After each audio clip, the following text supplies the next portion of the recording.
Now, I don't know where you're going to, and I don't know what journey you're embarking on. I don't know what direction God is leading you to. But one of the things I'm going to be explaining today is that not everybody is supposed to go with you.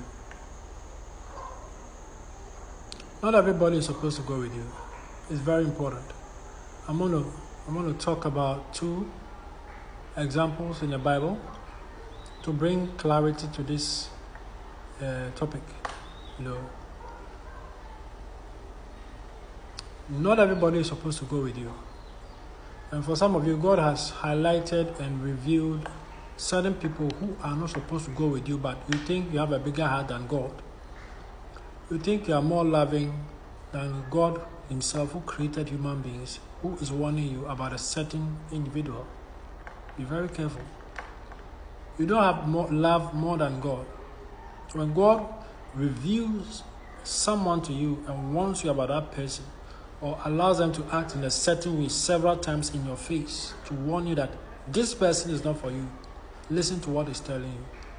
A lot of great lives have been lost because of this.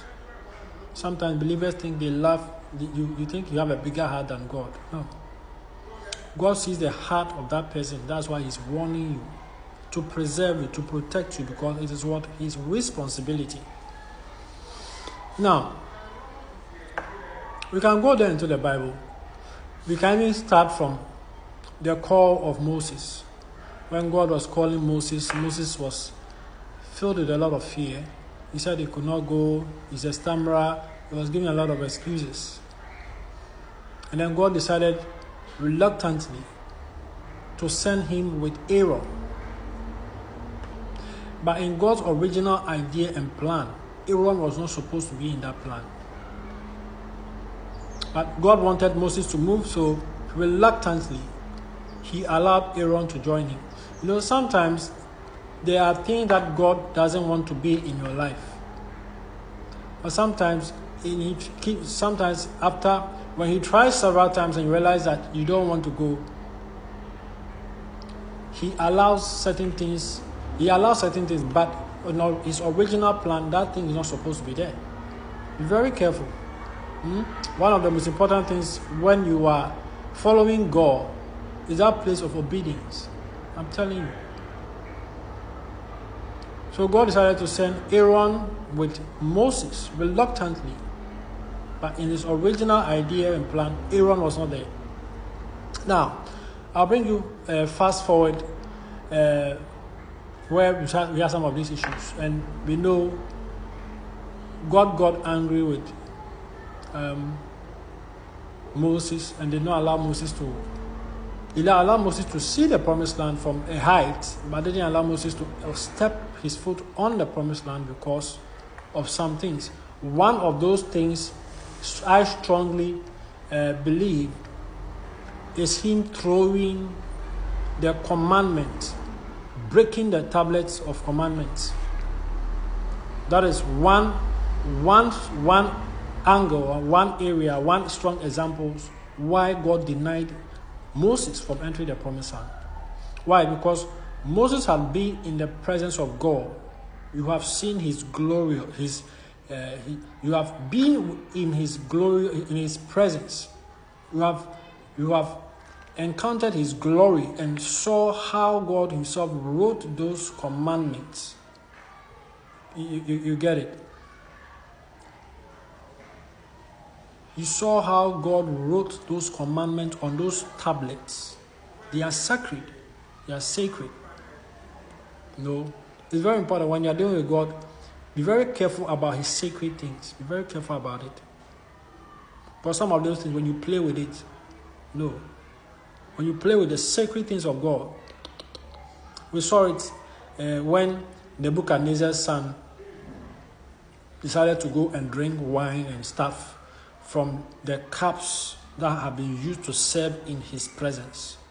And immediately, his judgment was written on the wall by his son. The sacred things of God, be very careful. So, Moses throwing that tablet You see, that tablet, the commandment, was a covenant. It could be, it's just as equal, it's just like tearing a contract in the face of someone. He just threw it down, destroyed something he had been waiting on the face of God, being in God's presence for 40 days and 40 nights for God to write those commandments which he's making with his people, that contract God was making with his people.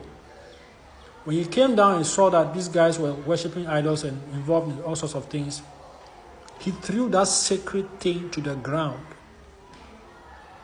That was one of the reasons why God denied him from entering the promised land, because he disobeyed him. And he did not honor the such sacred thing God was doing, the contract, the commandment between him and his people. He threw it to the ground. Now, we saw how Moses did a lot of things, that he worked so hard to be able to go to the promised land. But we ask ourselves, why did he throw the sacred things? Why did he throw the Ten Commandments to the ground in the first place? It was because he came to see the people worshipping an idol. Now, I'll speak about that side of the idol. Now, the elders of Israel, when they were in the presence of God, they went to the mountain of God. God showed his presence on the mountain with a burning fire at the top, and even told Moses to warn them not to get close to the mountain, because anybody who gets close to that mountain is going to die. They knew they were in the presence of God. And God spoke to them. If you read Deuteronomy chapter 5, verse 4, God spoke to them audibly. Now after that, the elders of Israel came to Moses and told him that when it's not possible to hear God speak directly and be alive, so what they rather told Moses to rather go to God and go and listen to whatever God is telling him. But when Moses comes to tell them, they are going to do whatever God was asking of them. These are the elders of Israel. And so Moses took his leave, went onto the mountain, spent 40 days and 40 nights. And whilst he was there, these same people came to Aaron and told him Moses is kept long. They don't know whether he's going to come back or not. So what? Aaron should make an idol for them to serve. And where I have a problem, and that's why I'm bringing this revelation, is why should a priest, Aaron, if you read Exodus chapter 32 verse 4, Aaron, you the priest, you took the golden ornament on their ears and all that, created a mold, Aaron the priest, and used the gold that God has given to them as payment for all their work, hard work in slavery. The wealth transfer God gave them, He has given to them as their hard work for the slavery, all the years they have been suffering over there. They rather turn it into an idol. You, Aaron, the priest, use your hand to create an idol. And he didn't even end there. When you come to verse 5, Aaron built an altar. He did not even end there. He also announced to the people that the next day you are going to make a celebration unto God, unto the Lord. I don't know which Lord he was talking about. And it ended up in an orgy. So whilst they were celebrating, God told Moses, go down there and go and see what the people are doing. The same elders, Aaron knew they were in the presence of God. He has seen God's glory on the top of the mountain. And he has heard the instruction. God told them not to come close to the mountain. Anybody who comes close to the mountain will die. And then they went ahead. They know Moses was going to bring the commandments. They went ahead. Aaron, the priest, used his hand to create an idol,